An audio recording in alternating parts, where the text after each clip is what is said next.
Kwanza and as agents of the presidential candidate then. But I want to confirm that in no way, Honorable Chairperson, will my personal knowledge of him affect my judgment or will make me get engaged in any bias as we go through this vetting process. And with that, let's seek your permission to proceed to ask the question. Okay. Mr. Davis Chirchir, I want to ask you questions that Kenyans are asking.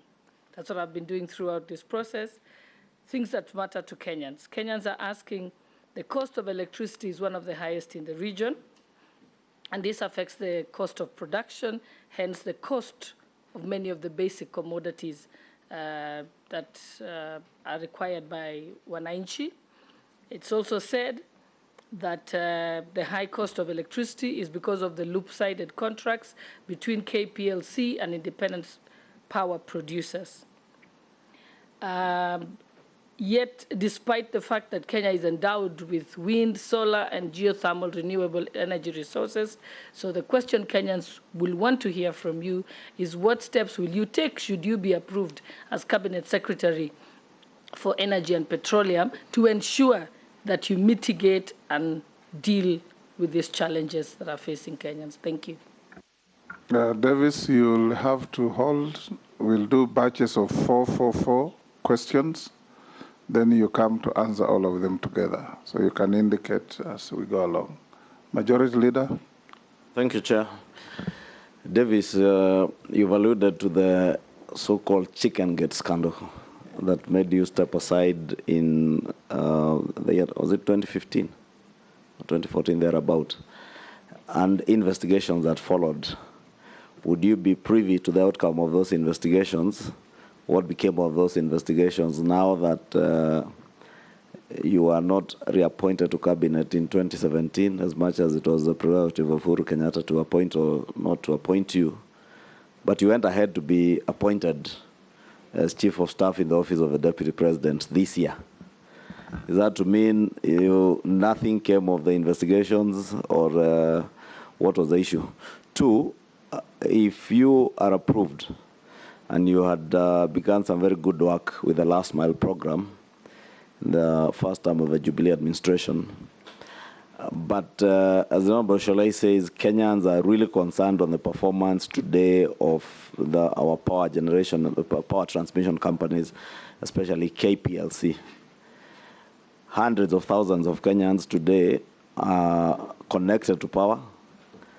Some consuming that power and not paying for it because KPLC is unable to provide them with meters. Many others have applied for a connection of power, but they cannot get connected, again on the excuse that there are no meters, and contractors have dropped lines into their houses.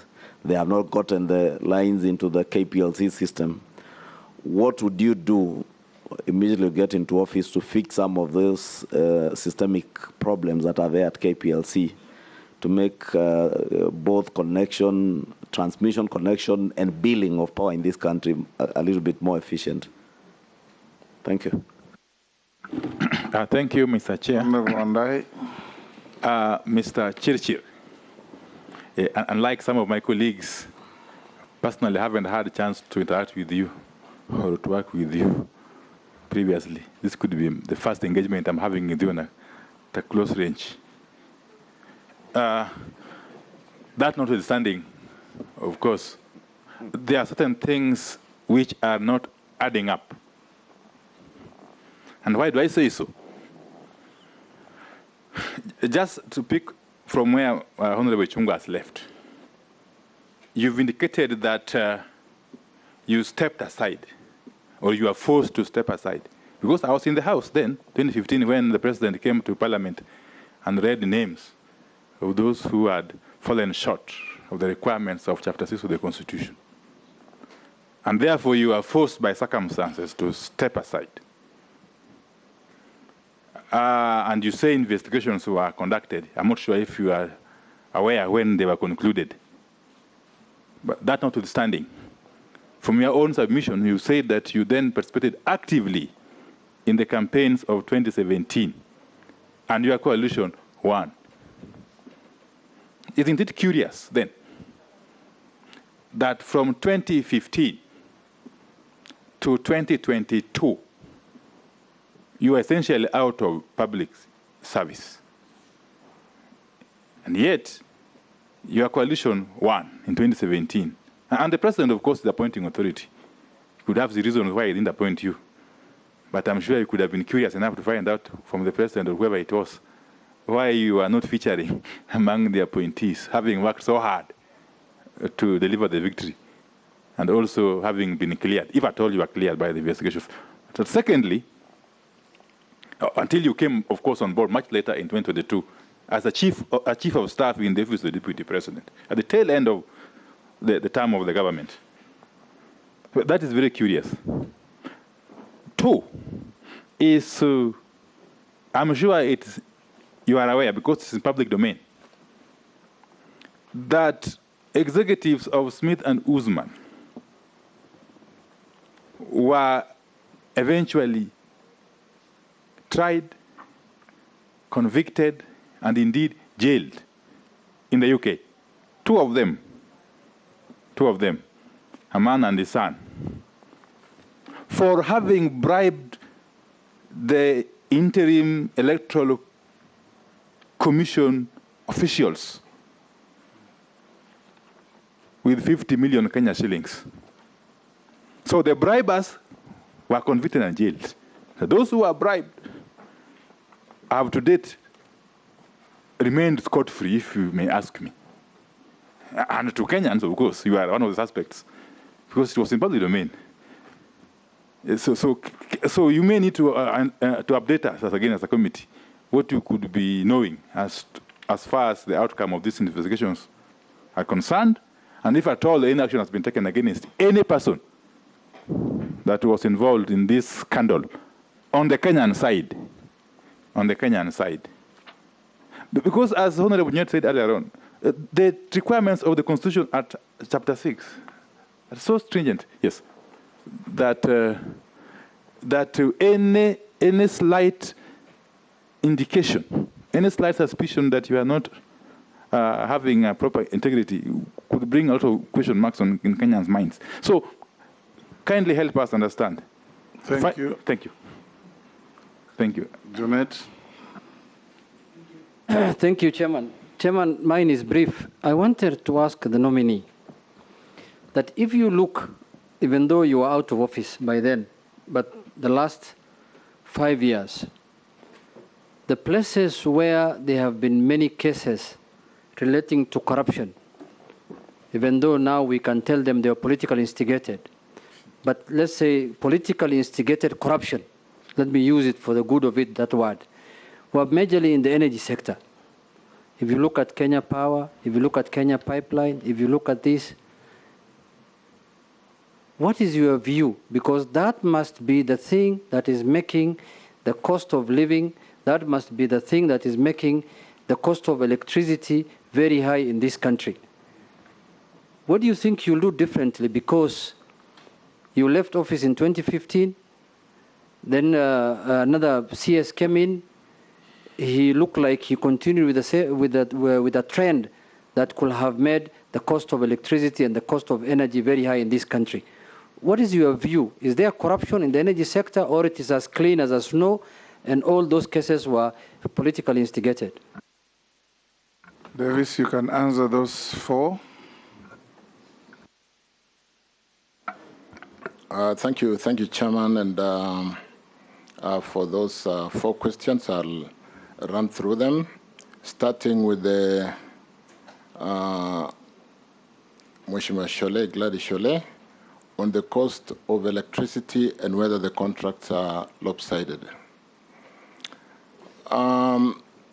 Having served as CS Energy and Petroleum, I can say with some level of authority, I understand the sector and the challenges which basically afflict this particular industry. Electricity in Kenya is predominantly generated from hydro, about 30%, running down Kindaruma all the way to Kitaru, the cascaded water dams out there, the Tana Delta. And that's about 30%. We've since developed geothermal, and glad for the House or the members of this committee to know that geothermal, Kenya is quite a significant player in the geothermal industry. Whereas we have about another 800 megawatts of geothermal, we are actually the 6th largest geothermal user worldwide because of the technology and the knowledge, the support of government and parliament in investing in geothermal development. We then have today quite a bit of wind coming out of Loengalani, and solar from Garissa and the small solars all over the place, totaling to about 3,000 megawatts. The challenge that maybe what I've not mentioned is the heavy fuel generators, which also amounts to about 600 megawatts, which were brought in to mitigate the challenge of drought sometimes in the 90s. They were basically meant, they are quick to deploy, and so when you have a problem, you bring in an Agreco, it comes in 2 weeks or 3 weeks. It is meant to mitigate a drought challenge, but they've become a permanent feature in the generation of power to our grid. Diesel generation is very expensive. If you look at, I think I tried to tabulate somewhere, from hydro today, we generate power and put it on the grid at about between 3 to 4 cents US. Geothermal is at about 7 cents US, and so is solar. The earlier signed solar were at about 12 cents. But since then, the devices have really come down, and the price of solar today, we could even get it for 5 cents US, 6 cents US, and so on and so forth. To compare with the thermal generators, we are talking about 20, 22, 23 cents US. It is 4 or 5 times as expensive, but they have since become feature of our generation matrix, and they dispatch almost on full time because of the challenges of global warming and weather. When the water is low, you have to supplement using the diesel generators. There is something called intermittency in solar, in the green energy, solar or wind. There is so much wind at night, and there isn't much during the day. So we have so much power at night when we don't need power, and during the day, there is solar, and we are able to use it because it's available during the days when our industries are running. But at night, the power is absolutely not there. So when you look at the effective matrix, what you will call energy matrix, and though we are at 3,000, you could actually say if the intermittent power was not there, in solar, in wind, the diesel generators become a permanent feature that must dispatch for us to run our economy.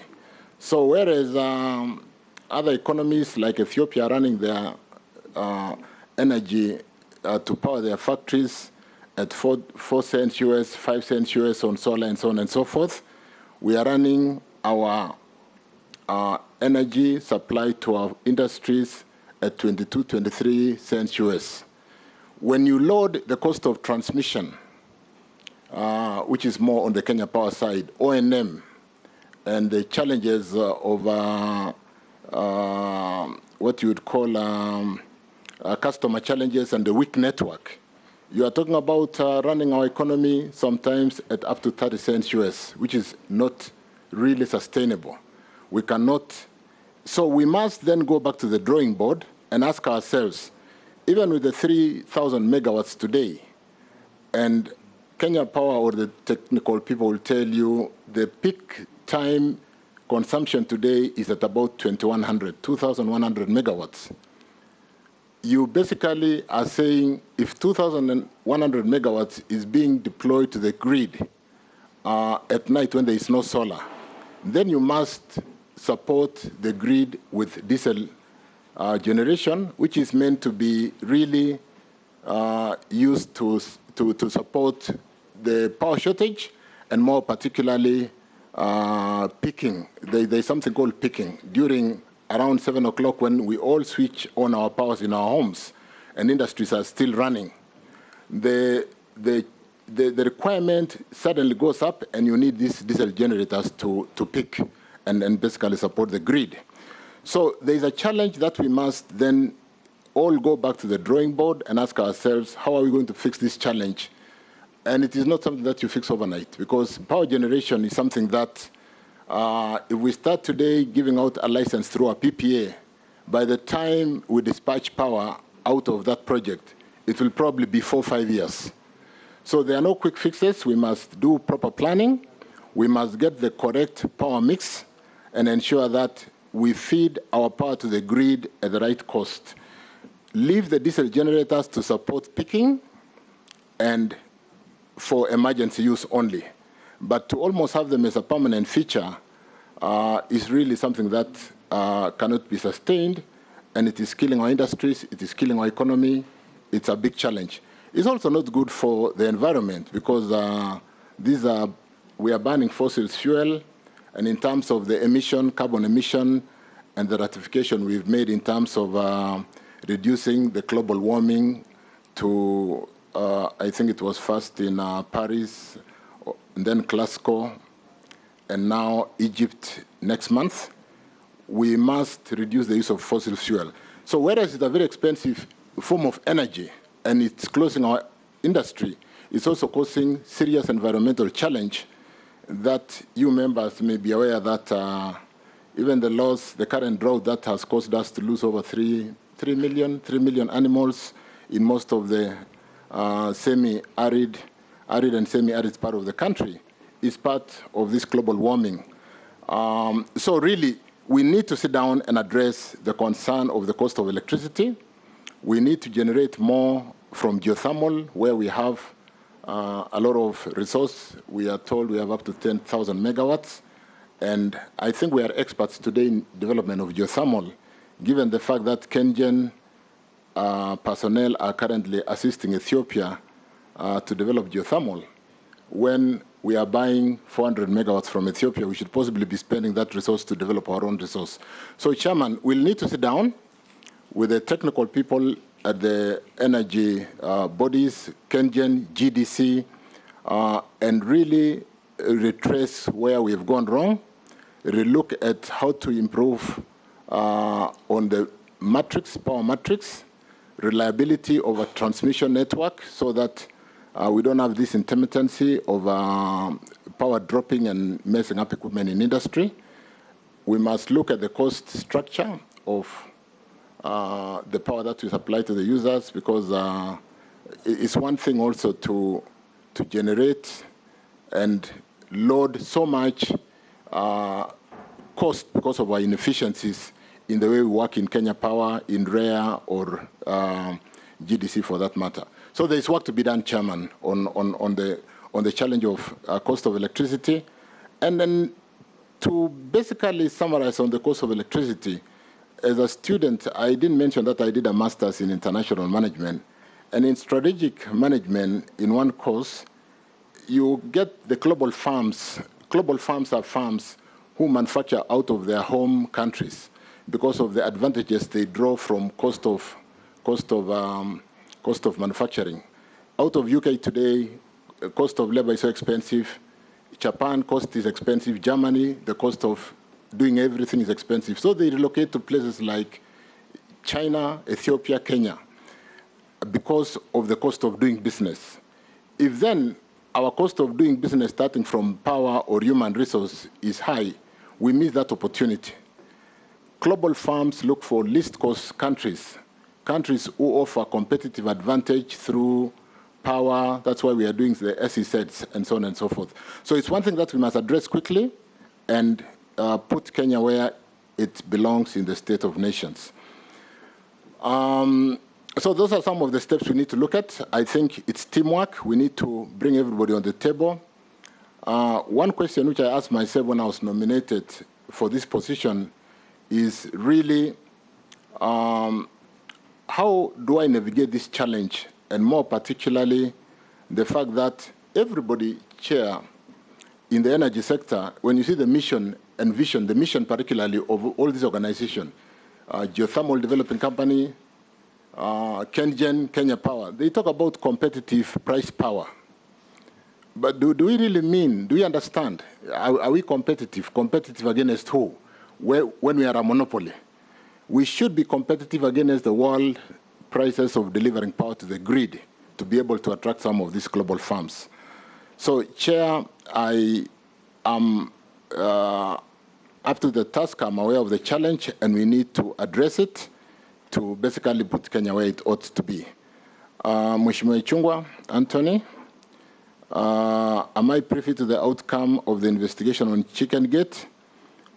For a long time, I assumed that the file had been closed, and I was correct, but I didn't have any documentation until when I was invited for vetting, and there was one affidavit done by the CEO for the Transparency International. She's called, I think I have the document here. She's Sheila Masinde. And Sheila Masinde did an affidavit, and basically the clerk to the National Assembly, Sarah Kioko, called me, and I picked a copy of it. And I learned that my name had been mentioned in respect to Chicken Gate. I went to my lawyer and asked them to confirm whether the file had been closed, because investigations had been, in my own understanding, had been finished. Those who were found culpable had been taken to court and charged. And I've got a letter done to the clerk of the National Assembly, which is basically absolving me of any liability in terms of those who were found culpable. And I do expect that the clerk should have put that in the file, Mr. Chairman, to clarify and close this issue once for all. So I've done also a sworn affidavit to confirm and respond to the affidavit of Sheila Masinde to that extent.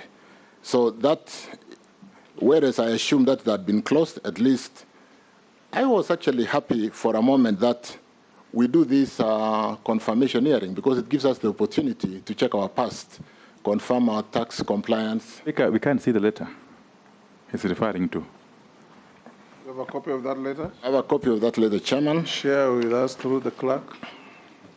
But I saw it at clerk's office.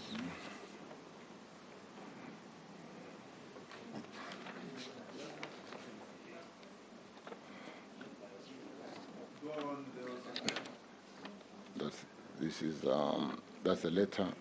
So, Chairman, I've done that. I did leave 2 copies with the clerk yesterday, because I just did get the affidavit on Saturday evening.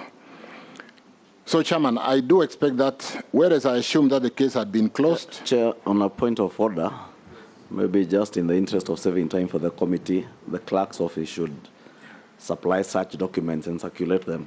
Because if we had them, there was even no need then of, probably no need of asking the question if there's already something. And I already gave instructions that any document received from the nominee or any of the government agencies or any affidavits, adverse or otherwise, should be circulated to members in good time. So going forward, Florence, arrange to do that, especially for the remaining nominees.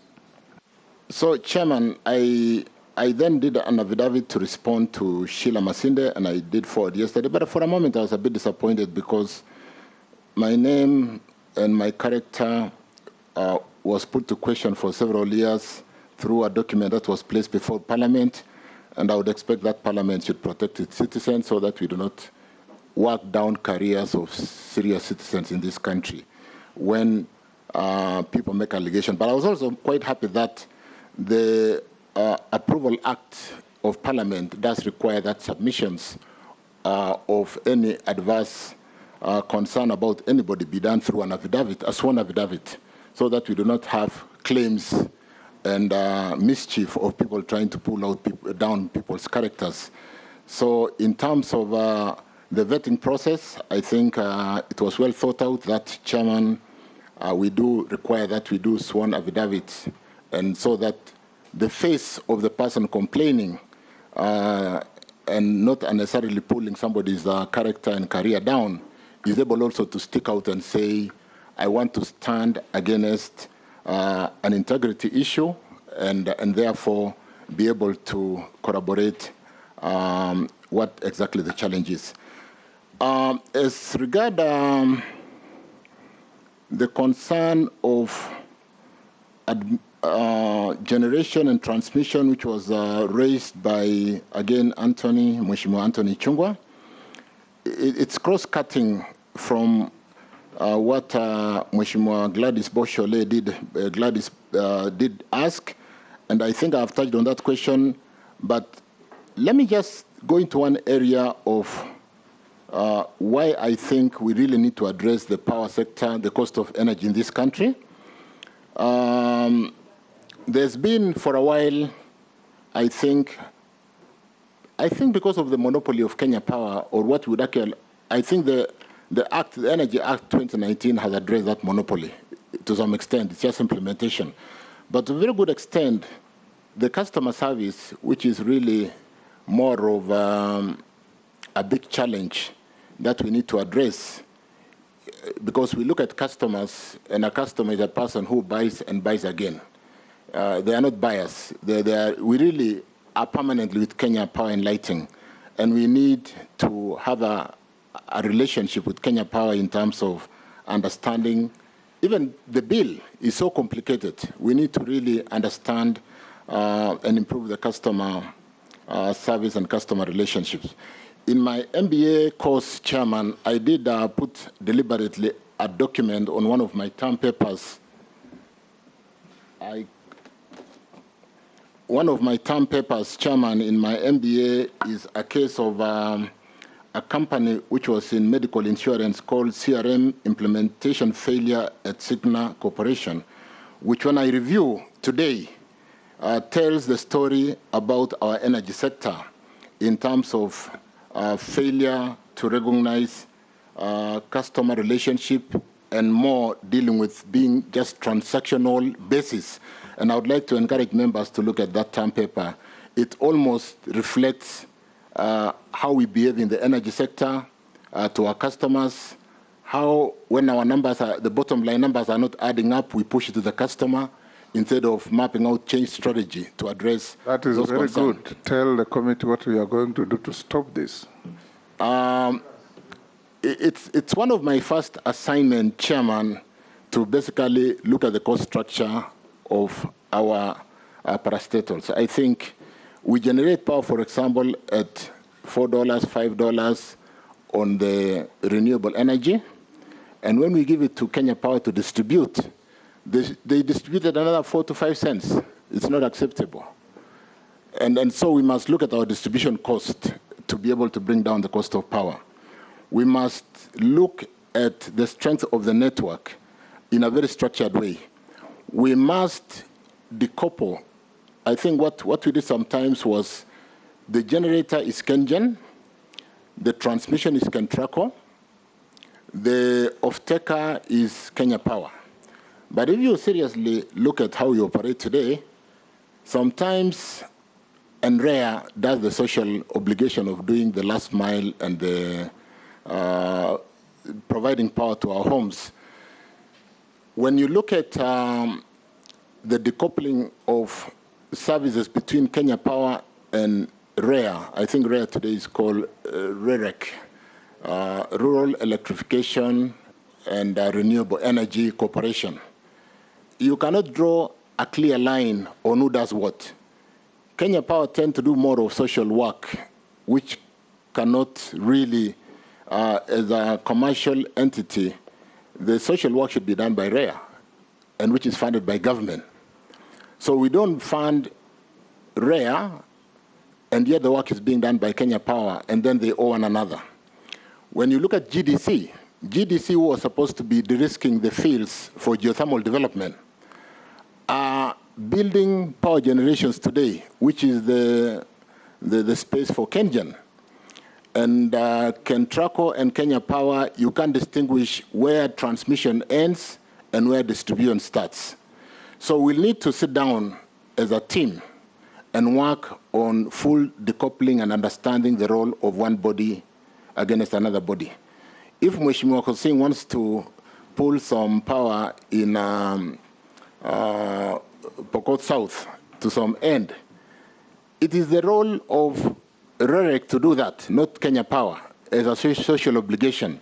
And we will bring budget to the House to support that, to ensure that the last mile is fully covered, and not use a commercial entity like Kenya Power, who then loads the losses to the customers in the commercial sectors, and we end up losing our serious businessmen because of cross-subsidy.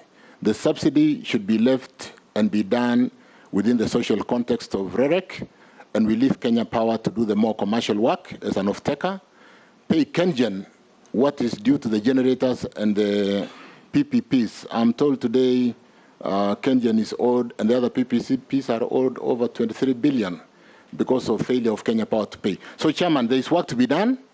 We're going to do it, and I understand that space to a very good extent.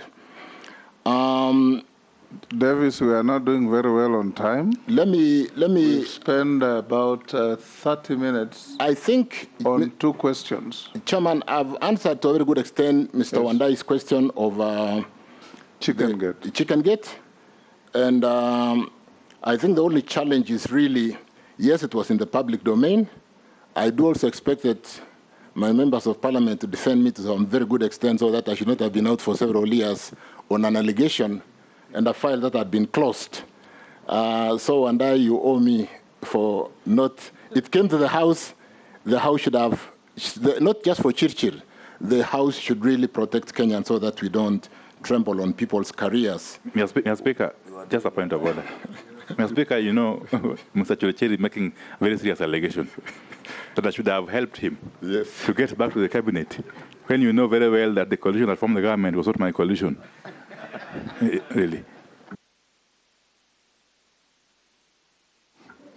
Chair, I think with your permission, the nominee might not be very wrong, because he is aware that eventually the person who had asked the CS to step aside, President Uhuru Kenyatta, ended up being a leader in the party that Honorable Pio Wandai is now leader of. You didn't have to cross to our side. Yeah. You know, our side is angry. With your permission, yes. It's only that we want to stay with the decorum as you ordered. Yes. I almost veered off to election rigging and other issues. I just left. I told Ushunga I'm not going there. Can we have the next batch? Owen, Robert, Rugara, and Koech.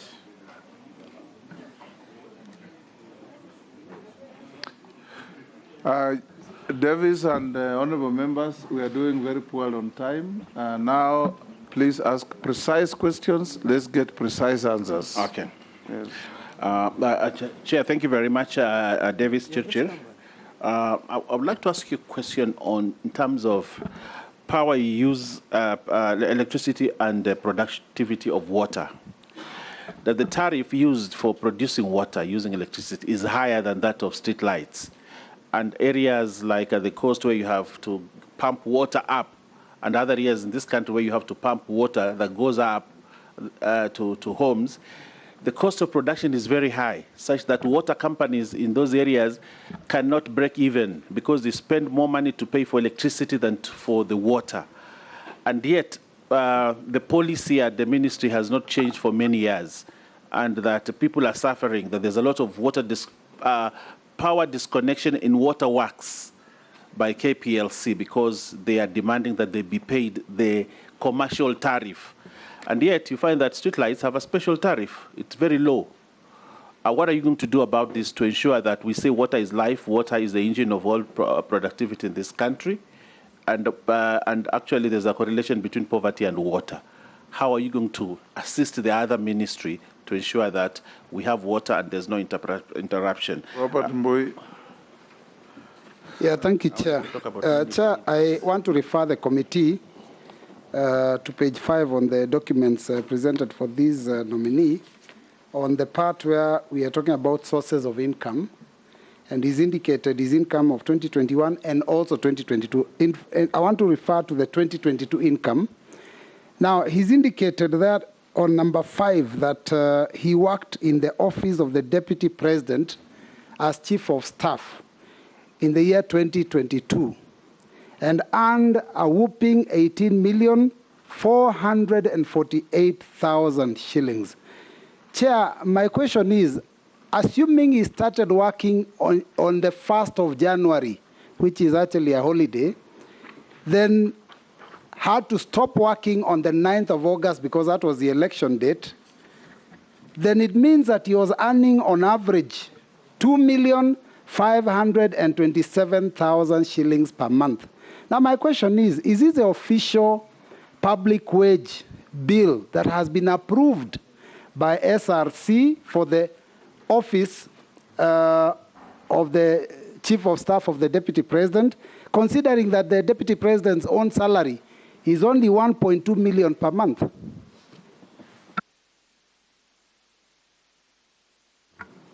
Thank you, Chairman. Nominee, after water in life, electricity is next. So the ministry you're being vetted for is one of the most important in the country, especially to the rural persons who are yet to see electricity. The unit for measuring supply of connectivity of electricity in the country are constituencies. And the problem we have is the disparity between some constituencies and others, such that I talk about my own constituency, which in 2017 was at 9.5% connectivity. In spite of every work I did in 5 years, we were able to move it up to a maximum of 30%.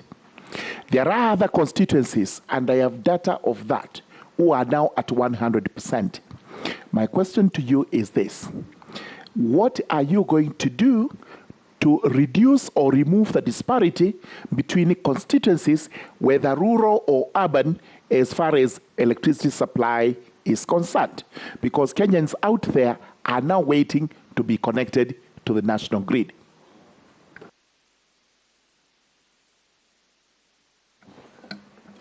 Honorable Koech. Waziri, mine will be in Kenya Power. Actually, the story of the energy sector starts and ends with Kenya Power and Lightning.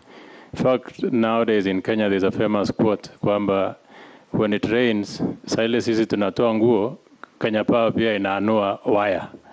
Power just goes off. It is something that you must find a way of fixing. And it goes beyond policies. There must be a deliberate, I think there's a deliberate attempt by some officers in Kenya Power to disallow connection of power. That is why they visit your house on a Friday, disconnect power so that they get something, and then again, when you reconnect, is when they can restore the supply. Number 2 is on revenue collection by Kenya Power and meter reading.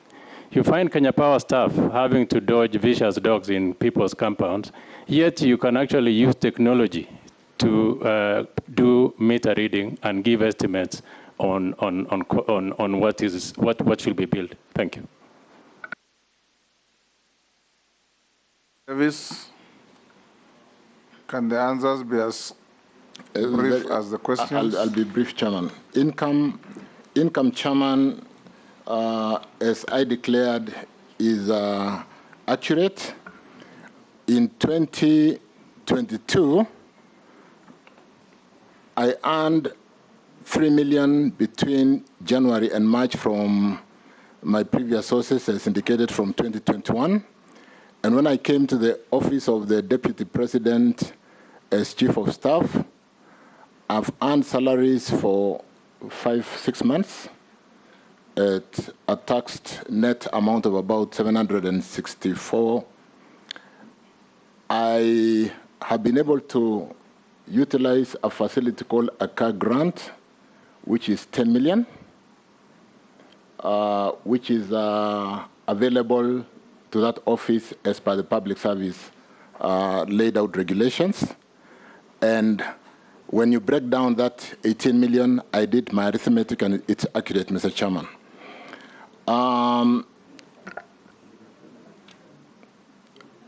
Yes, we have a gag grant for the job group that I hold in the office up to now. Chairman George Murugara, disparity should be a thing of the past. As soon as George, you clear me, I'll address your constituency. But more importantly, Chairman, that's on a lighter note, the progression on really rural electrification was utilizing the laid out network and maximizing the use of transformers in terms of connectivity. And it progressively went into most of the rural areas at about 70–80% today. When we do sit down to do the budget to address the constituencies where this disparity exists, and when we do get the approval of the House on that social expense to ensure that we power our homes, we should be able to move quickly from 30% to 70%, and maybe on the second year to 100%, for not just for George's constituency, but for all the other constituencies which have not been powered. Mheshimiwa Nelson Koech, power goes off because our networks are very weak. When it rains, sometimes we have not maintained the networks and the trees come down on power lines. Some of the posts are rotten, and we really need to upgrade our network. So we'll again be sitting down with the entities, particularly Kenya Power and REA, to address the strengthening of the network so that every time there is wind before the rain, the network doesn't come down. We need a strong transmission and distribution network. We also, towards the strengthening of the network, need to address the vulnerability of abuse of the network by those guys who trade in scrap metal. But more importantly, we need to strengthen our network and address that challenge. Revenue, I'm told we are looking at today, most countries are looking at smart meters. We don't need anybody to come to your house to read the meters. In fact, smart meters, like I said, I'm in the T-sector chair, and our meters are read automatically, not because somebody has come, but remotely. So we can be able to, and we should be able to address that, Mheshimiwa Nelson Koech, as soon as I come in and we sit down with the team. Thank you. Thank you, Davis. Now give to, yes, Owen. The question on water, Owen Baya, Mheshimiwa, is something that is very interesting. Even as we talk to the cost of power, we'll need, water is a very interesting source of energy because there's something called potential energy. When something is up, when it comes down, the energy, it releases energy. So we'll be seeking to use storage technologies to be able to improve the power in our network or in our system, and we can be able to pump water back to the dam using energy at night when we don't need energy out of wind or solar during the day, so that we can reuse that water. The challenge of maybe harmonizing the sector is work very closely with WARMA to ensure that we do cooperate and see the meeting points on how much we should pay for the water we use to generate power, so that the water then given to the people. Chairman, I think he didn't catch my question. That's why he skipped it. I asked, why is the tariff of water higher than any other thing, especially when you're producing? You have waterworks in Sabaki. Kenya Power disconnects water because the water providers cannot meet the cost of production. When are we looking at a reduction of water production tariff in terms of electricity?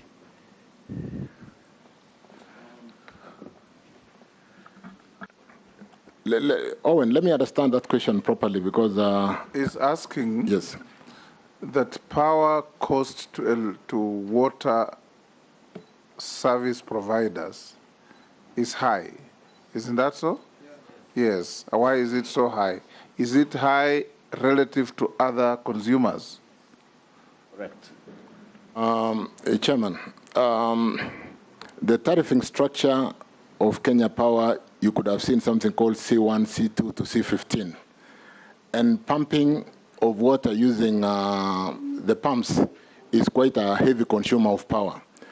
What I've not mentioned is you may not be aware that even as power is expensive to our homes, we only charge 7 cents US on what we call lifeline tariff to over 70% of our home users. So the biggest challenge we have in the power sector is those people you're talking about who are pumping water are subsidizing the social users of power who consume 1 to 100 kilowatts per month. And because of the economic status, we basically have this very dirty kind of subsidy program where we are using the economic drivers, the companies who are supposed to be driving the economy, to supplement the social service. So we need to look at that. Most of with the water panels, with the solar panels coming down today significantly, and the off-grid that we are developing to ensure that we do hold captive most of our customers, I want to believe that we'll be looking at a policy where we can put solar on most of the water pumping stations and reduce the cost of pumping significantly by maybe even over 50%. Because solar costs today and being off-grid, there'll be no transmission losses. Thank you, Chairman. I hope. Yeah. Daud, Amisi, Raso, Naisula. I'll come to you. Thank you, Chair. Ask Speaker. One question each. We are doing badly on time. Thank you, Chair, Speaker. The nominee, Mr. Davis, you are aware we talk about petroleum and fuel products, the expenses and all that. What do you have once you come in? There was a time my ex-governor, Kiraito Murungi, when he was the Minister for Petroleum, they had explored oil in Turkana. And that oil was supposed to go all the way to Lamu, maybe because we did not have a refinery. Is there a plan still that we are going to prospect for oil? And is there a plan for the refinery, which was closed down in Mombasa, to be revamped and work so that we can reduce the price of fuel? So those are 3 questions in one. Regarding fuel prices together with the refinery and exploration of oil, because otherwise we are not going to get cheap oil and fuel will be expensive. So will you be even looking at reducing the price, the excise duty and the duties on fuel to reduce the prices of fuel by more than 40 or 50%? Thank you, Chair. Amisi, one question. Yeah, thank you, Chairman. Yeah, over the recent times, Kenyans have complained of the electricity bills and meter readings capriciously going higher than normal. And especially the Kenyans who don't have much consumption in terms of electricity. They have no machinery, they have no bakery, they have no factory, but the electricity is just all of a sudden. They are not normal. It happened during your reign. I think it has persistently continued. Although you left ceremoniously, you've explained the circumstances. But we still believe that this is an insider job. There are officers within who collude and they intentionally overprice Kenyans, and you end up paying a bill that is not yours. Now, you didn't do anything while you are there. You are still heading to the same place. You know, God performed miracles through Elijah. One of them was bringing fire down from sky and entering heaven by fire. So I don't know whether these miracles are going to happen in your reign. Next, Russell. Thank you, Mr. Speaker. Mr. Chirchir, I come from Marsabit. That is where you find Lake Turkana wind power, where you evacuate considerable energy all the way to Suswa. So my question is, what is it that you are likely to do so that the people of Marsabit will actually not be using generators when you are evacuating that considerable amount of power from their area, and yet they are not directly benefiting from that? Thank you. One question, Naisola. Thank you very much. And to the nominee, I want to ask this question, and I need a very simple answer. You know, like you're just talking to a normal hustler. To understand the whole issue on the price of fuel. We know that when fuel goes up, life becomes even hard for Kenyans. And the whole lessons of, you're told by Friday, fuel will come down by 1 shilling. So what is this? You know, Kenyans ask these questions, and no one really answers it. And also the question on fuel subsidy, and, really so that we can understand as hustlers the importance of removing fuel subsidy, but how do you cushion us at the moment? 4.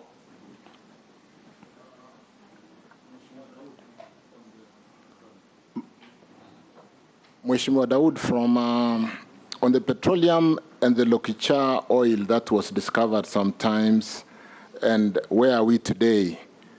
I did my homework, and the petroleum sector is at a phase called field development phase. This is the phase when Talo and the consortium have submitted a report to the Ministry of Energy. That report is currently sitting with the regulatory body, EPRA, Energy and Petroleum Regulatory Body. The report will be handed over to the Minister or the CS for Energy, and in line with the Petroleum Act, it should not be in that office for more than 30 days. It will then come to Parliament, and the Act also stipulates that it should not be in Parliament for more than 90 days. For purposes of looking at the commerciality, the economy of pulling out the oil, and the report does say we can be able to do up to 120 million. There is a figure that let me not misquote because I'm talking to the whole world. 120 kilo barrels per day, which when you convert at about 160 liters to the barrel is significant, and that can address the challenge facing the country. But that's slightly on the longer term.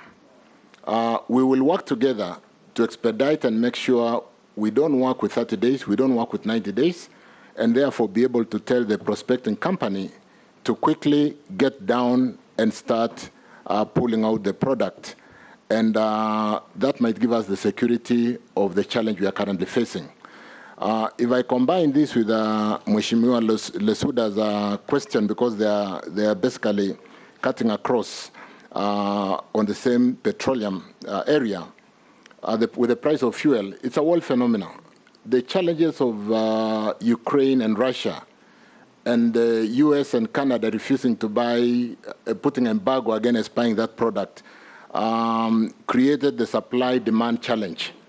And we may not be aware, but if we read, we know that the fuel prices in the UK, in Canada, in Singapore, are running at, I was reading, Singapore is going at $9 to the liter. When I converted, that's about 350 shillings to the liter. We don't think this Ukraine-Russia challenge will be forever, but certainly we need to mitigate and address our challenge. And I think it's an opportunity to think out of the box and ask ourselves, how can we be self-reliant? And that's why I was saying, let me cut across with Dawood's question in terms of developing quickly what is ours, so that we are not over-reliant on the other economies out there. And while reading that, I found a quote by Joe Biden that said, when we are out of this challenge, we'll be stronger, and the world will be stronger and less reliant on fossil fuel. But when I paraphrase that, as a country, we really need to work on our geothermal, being an equatorial country, work on our solar, work on storage of power so that we go into more of the electric cars with the conversion kits being fairly cheap today. So yes, it's a concern, it's a global challenge, and yet we think we are going to come out of it more stronger, Mheshimiwa Losuda. Refinery, Bwana Hamisi was sitting somewhere over there. We need to work on, I don't know whether it's a miracle, but I mean, there's no reason why anybody should pay for what they have not used. And as we work to introduce the intelligent or whatever meters, we really also need to think out of the box on how Kenya Power trades. Think about how Safaricom trades. They give you a zone to manage, and you can buy power in bulk, and you prepay. For those of us who work for Safaricom, Safaricom is not owed any money. You prepay airtime and distribute. Collect the money, prepay, you collect more. There is no reason why Kenya Power cannot adopt those kind of simple frameworks of a region being given to a manager, or rather a business person. You buy in bulk at a discount, you make your little money, and you manage your customers. So certainly we'll be working together to look at how to re-engineer the traditional way of handling customers from Kenya Power, bringing in the smart meters, and working with everybody to ensure that we don't just pay what we have not spent and which is going into people's pockets. We will be able to do that. Russell, Marsabit, I passionately loved that county when we were developing the wind power projects. There is no reason why the developer on the project, you know, when you develop 400 megawatts, there is the power which is retained to manage the equipments. And that power should have really looked at the community of interest.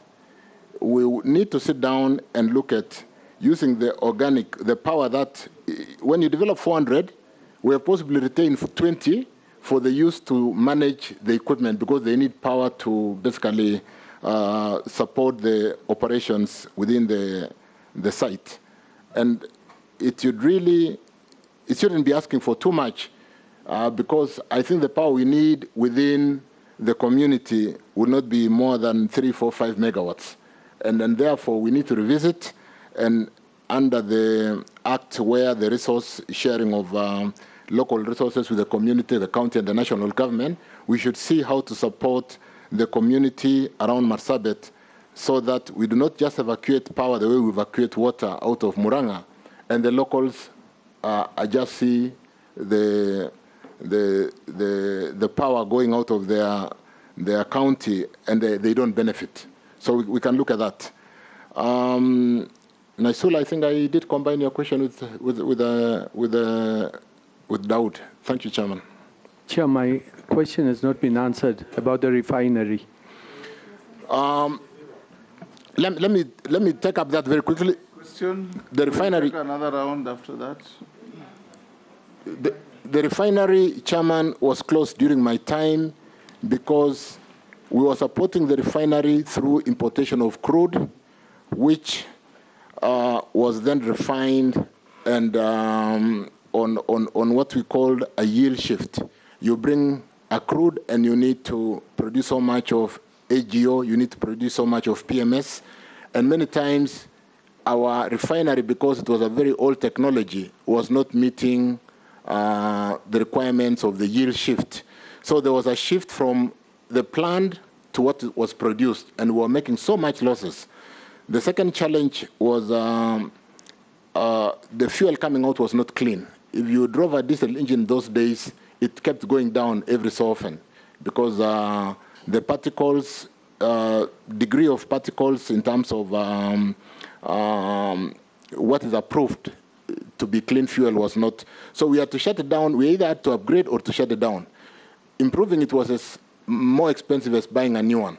So we shut it down. The tank farm is huge. I think the tank farm is being used today for holding fuel, but we need to see how to utilize it better for use of strategic reserves, so that at times like now, when we're having serious challenges with Ukraine and Russia, we should be having some strategic reserves under the NOC 30% framework that allows us to hold strategic reserves of fuel.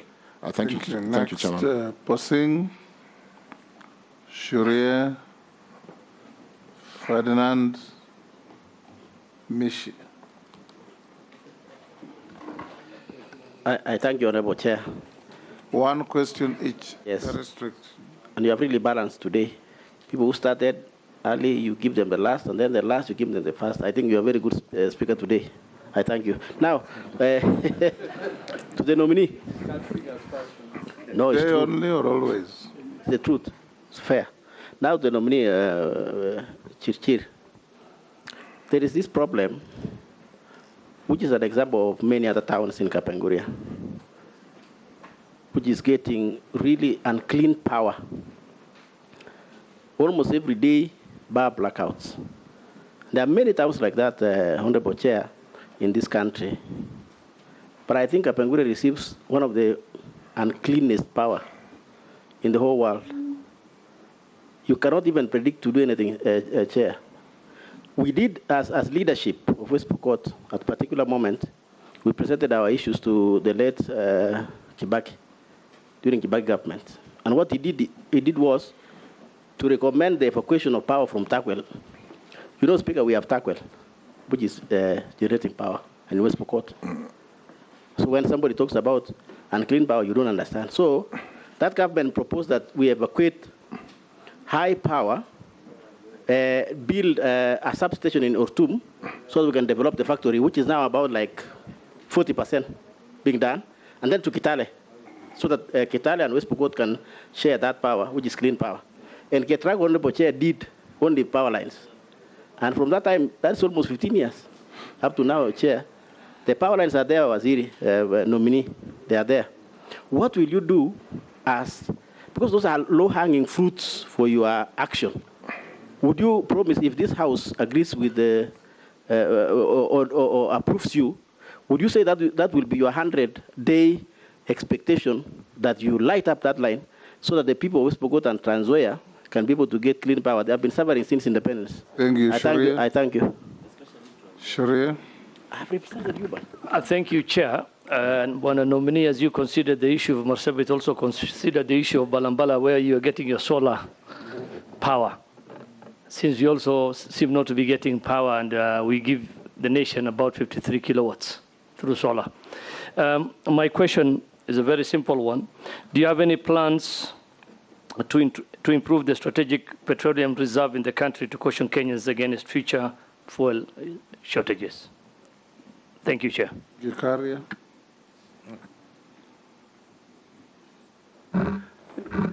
Thank you.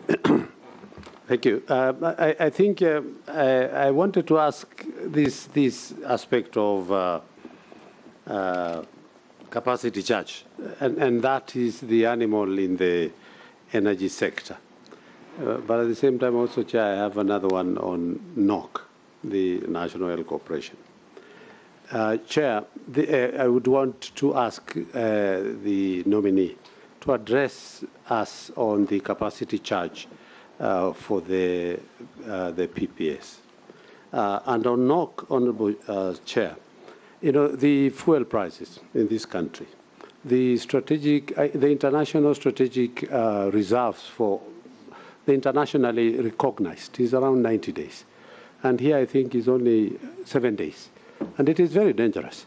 Yet we don't fund NOC substantially for it to be able to undertake its mandate. So NOC was just reduced to start producing actually distribution of gas, which is something else that also needs to be addressed. in this country. Because if we don't then take that aspect of a position of funding NOC, then forever we will be in these problems of high prices and things like that. But most importantly is the gas aspect again, which we don't have.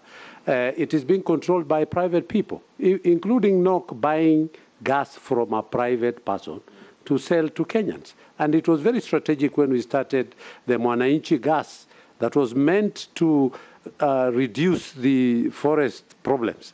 And all of a sudden, again, the former finance person just decided to put taxes on the gas again, and everybody is back on the wood and timber and charcoal. Thank you, Mr. Speaker. Mish.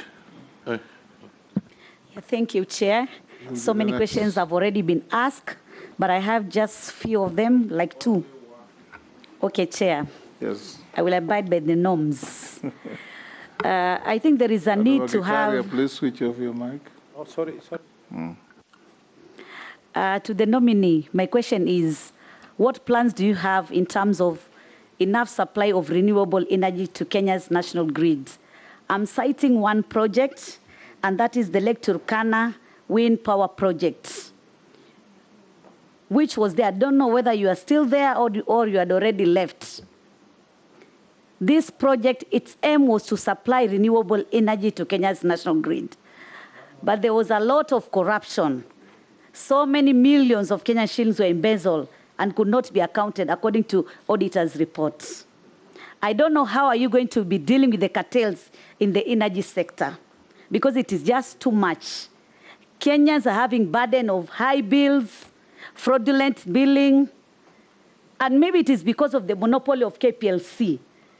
What is your take on that status? That they have that monopoly in terms of generation, transmission of electricity, and still they cannot address the plight of the consumers in terms of irregular power outages and other reasons.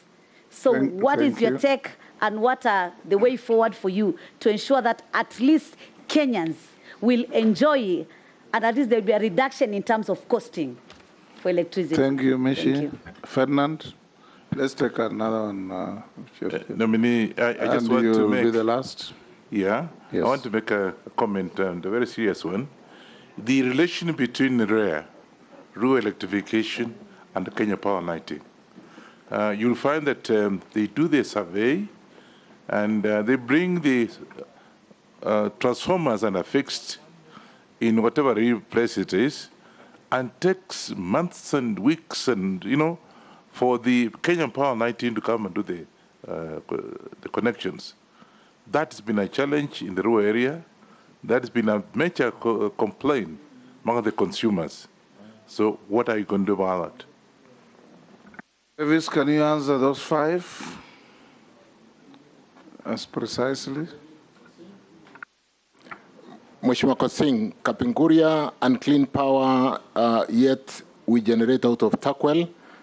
I'm surprised that the substation in Otum, which our Chairman, Speaker, I would like to invite you to my first report to Parliament in line with the Constitution, which captured serious project Gantt charts on an Otum. I've just checked, and Otum substation is in my project Gantt chart. It should have been finished. I don't know what happened when I left the office. And so my first assignment would be to review and check what has not, the unfinished work. I'd like to invite members to look at that report. It's a report I made to Parliament in my first year in line with the Constitution, article which requires cabinet secretaries to make a report periodically to Parliament. And the unclean power is a voltage. Chairman, our systems operate at 240. And when the voltage drops, then we are even likely to damage your devices. So even where I come from, it's western part of the country, and the voltages are very weak. So around 7 to 10 at night, when all the homes are switched on, the voltages drop. So we just switch off Kenya Power and run on a generator, which is very expensive. So the challenge that faces Kenya sometimes is not even the cost of power, because we can continuously run on generator and still make money. The problem is the unclean power, which damages some of our devices. So we need that substation in Otum. But more importantly, we need to finish the Olkaria Lesos. I think it's a 400 kV line to ensure that we are able to carry high voltage, low current, and step it down. Western part of Kenya has got a challenge, and I think we need to address that. We know the problem. We need to put some investment and obey the timelines in line with the project defined so that we close some of these issues. So we're going to look at that, Bwana Kosing. Siri Mbalambala, yes, again, it's a comment.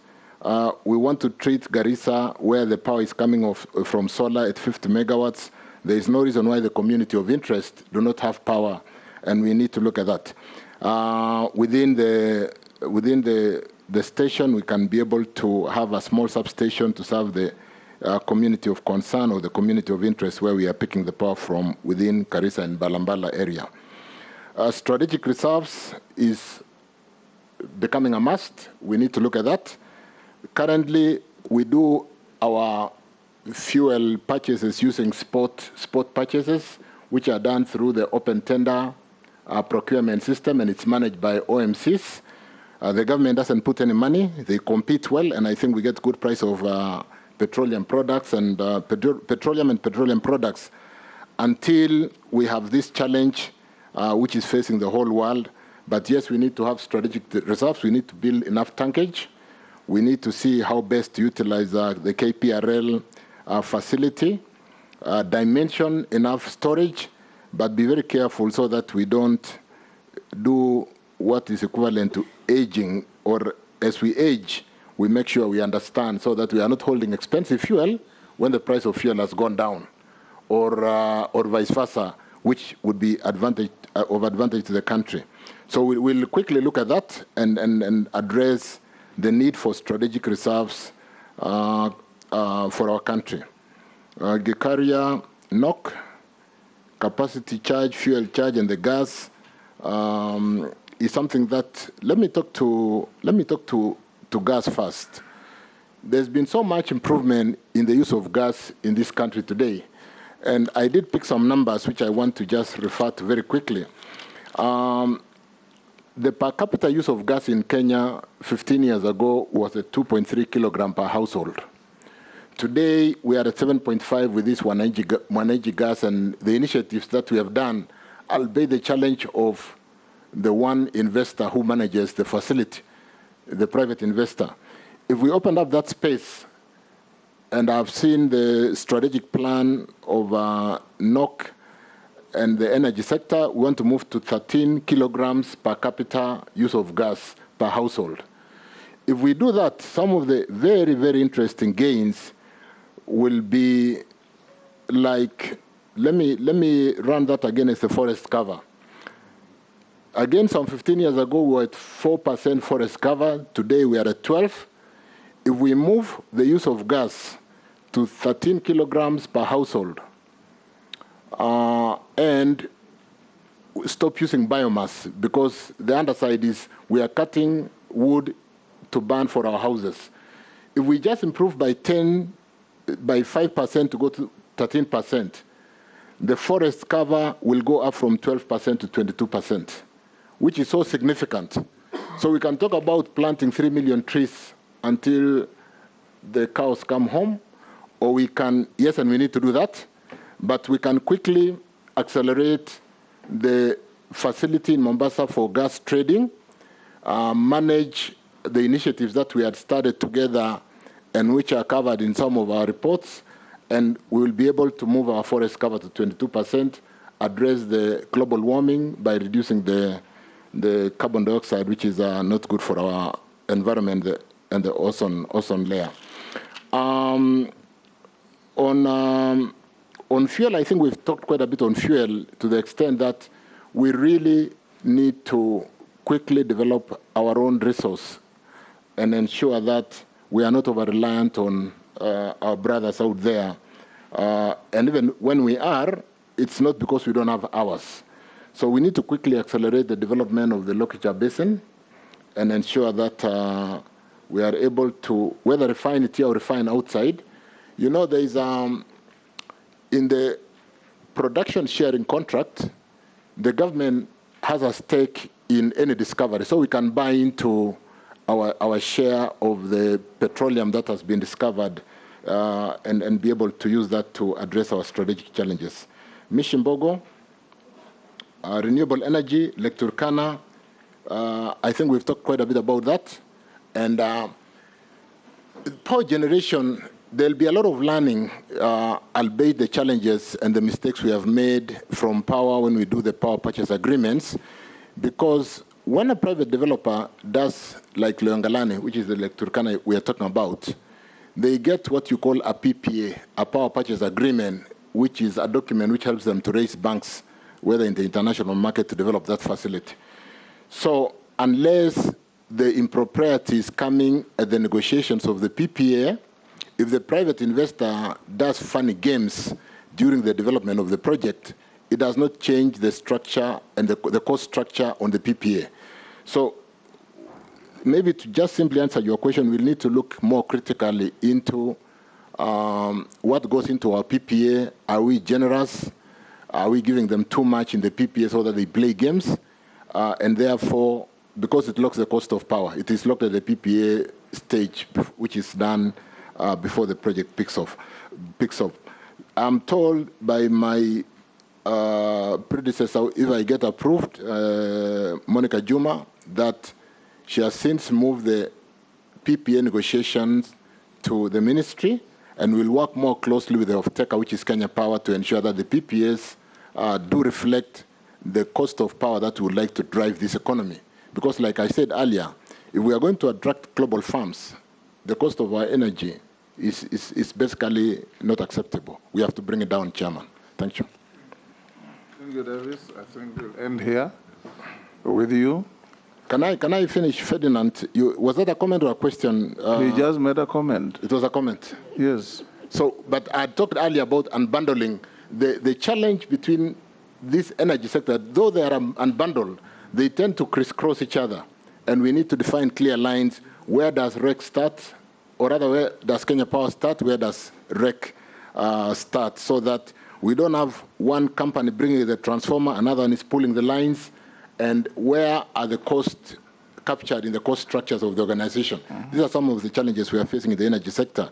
And sometimes it is competition for business because it depends on who is doing the tendering. But if the responsibility belongs to REC, let it be at REC, and they should deliver in line with the timelines. If it belongs to Kenya Power, let's be very clear about those definitions of responsibilities. Thank you, Chairman. One question is not answered. Michelle? The one on the monopoly.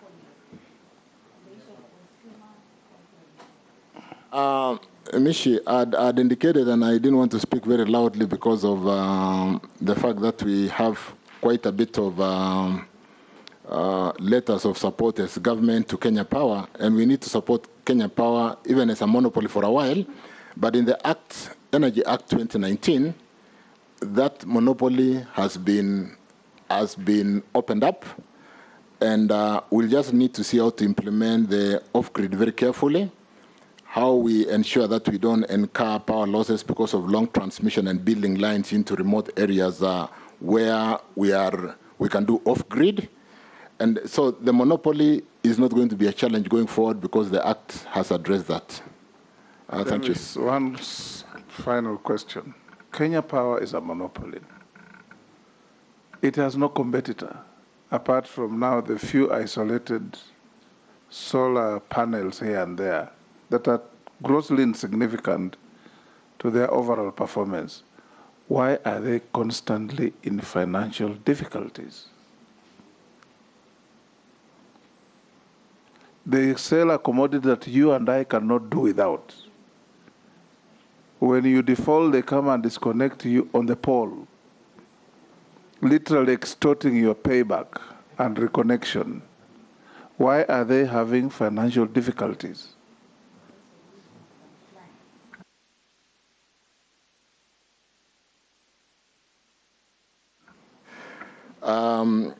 Yeah, it's a dollar question, Chairman, that we all need to look at, because when you are a monopoly and like I said in one of my term papers, we need to look at, when the market is locked for you, you tend to be complacent.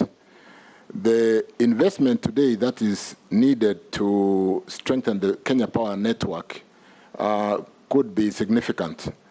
But I wouldn't really,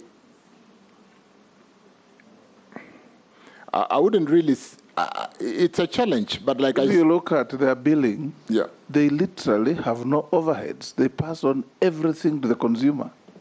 Everything. Why are they in the red constantly? I think you must go there and correct this if we approve your nomination.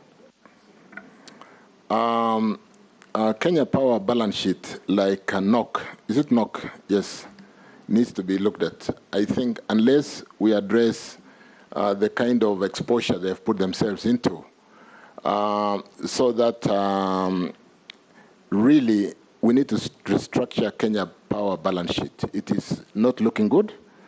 I can say on camera that I've seriously looked at it, but the Kenya Power balance sheet and the kind of exposure is quite significant.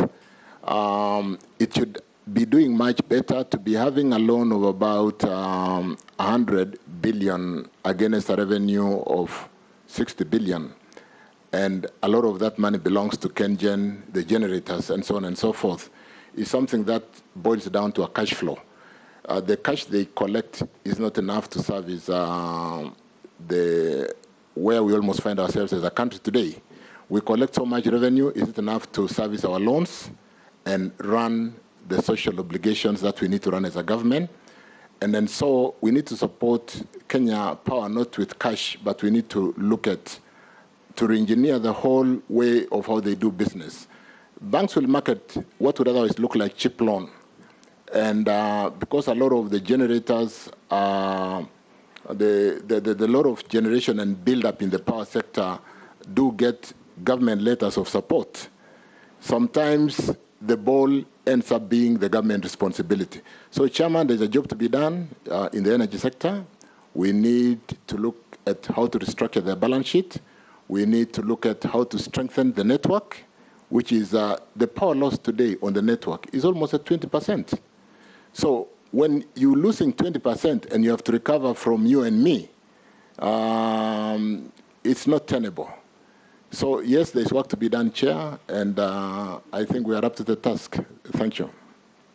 I give you 3 minutes to tell us your last wish. Chairman, I feel privileged to come to talk to this honorable house today again after being nominated for the position of Energy and Petroleum to see whether we can together rebuild this country.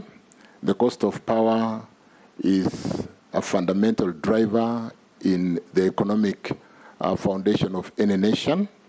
And unless we together address the cost of power, the power mix, the power security, like I said earlier, when we talk about competitive cost of power and we want to bring investors into our special economic zones in Dongonkundu, in Olkaria, where we have ready steam for primary processing of leather, can we get the cost of power right? Kenya enjoys a very special place in the state of nations in that we do about 90% of green energy. And we are one of the qualifying countries to even go into green hydrogen, which is another phase of development in power and export of power in hydrogen, where it's a requirement that if you're going to go into this green area of development of green hydrogen, you must be using green energy to do that.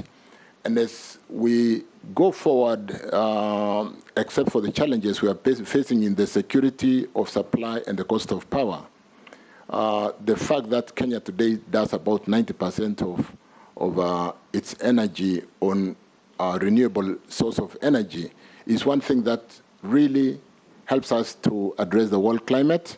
And even as we go to COP27 in Egypt in the next 2 weeks, we stand to challenge countries like Germany, who are folded back, and they are going back to fossil fuels or coal.